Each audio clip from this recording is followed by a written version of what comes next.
Good morning to my Melbourne Church of Christ family. I hope this video finds you well. As you know, I'm David Logue, your missionary that lives here in Tegucigalpa, Honduras, and I run Mountaintop Ministries, which is a boys' home. We have currently 5 boys in university, and you know that I've lived here for the last 12 years. So that means some of the little guys that we used to have grown up and started into university. And at Mountaintop Ministries, we try to have some follow through with our ministry. A lot of times here in Honduras, children's homes, once the kids reach the age of 18, they kind of just push them out the door and say, okay, you're on your own. Or once they graduate high school, that happens. We want to try to give our boys a different approach at life. And what that means is we want to stick through the good and hard times and try to help them get through university studies to be able to achieve the maximum potential God has given them. With that being said, Henry is one of our best success stories. Henry came to us when he was going into 9th grade. He had been bouncing around from family member to family member after his mom had died and his dad went to prison.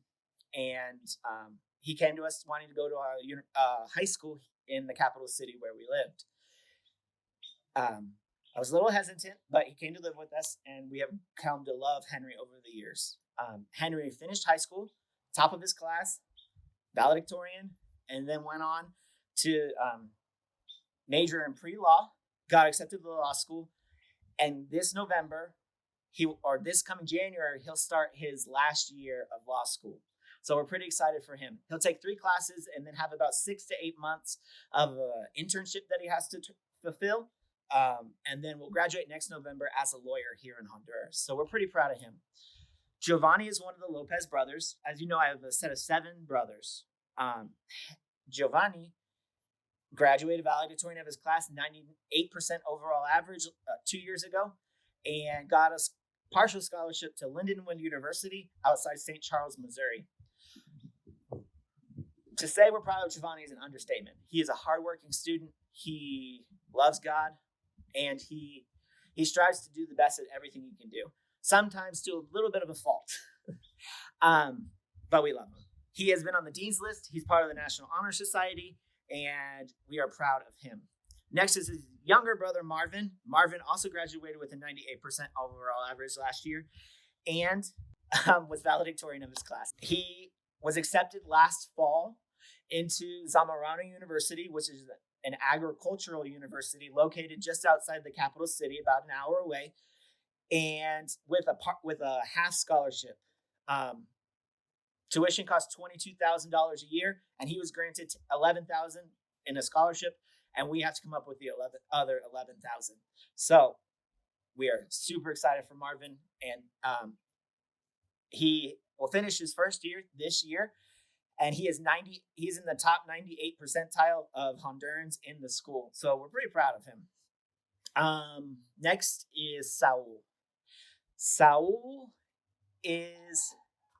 had a rough start to the year.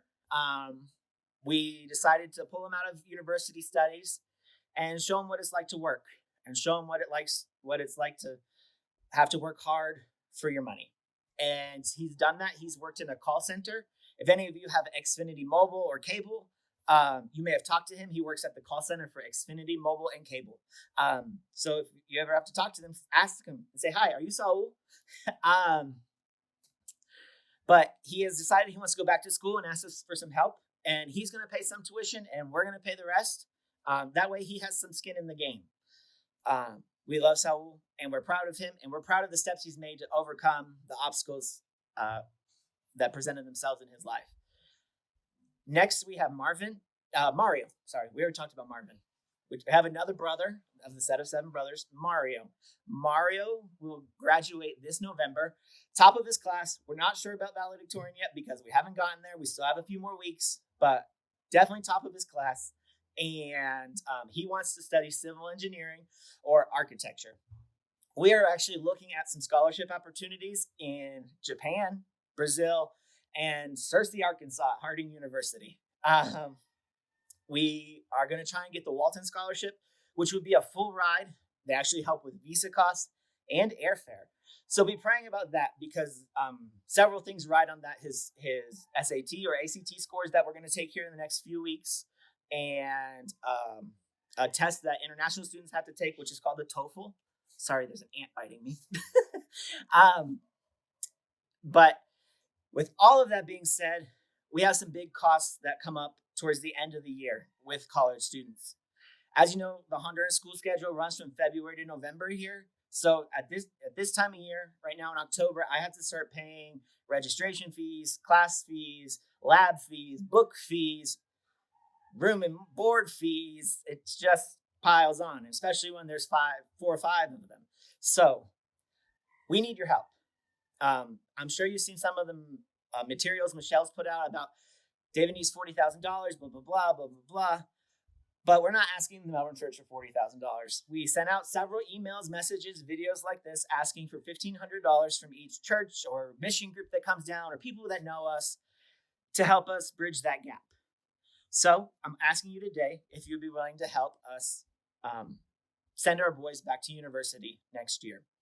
Thank you for everything you've done for me over the years. Thank you to the elders, to Michelle, to Linda, to Sherry, even though she's not there, to everybody that's been a part of my life this far. Thank you.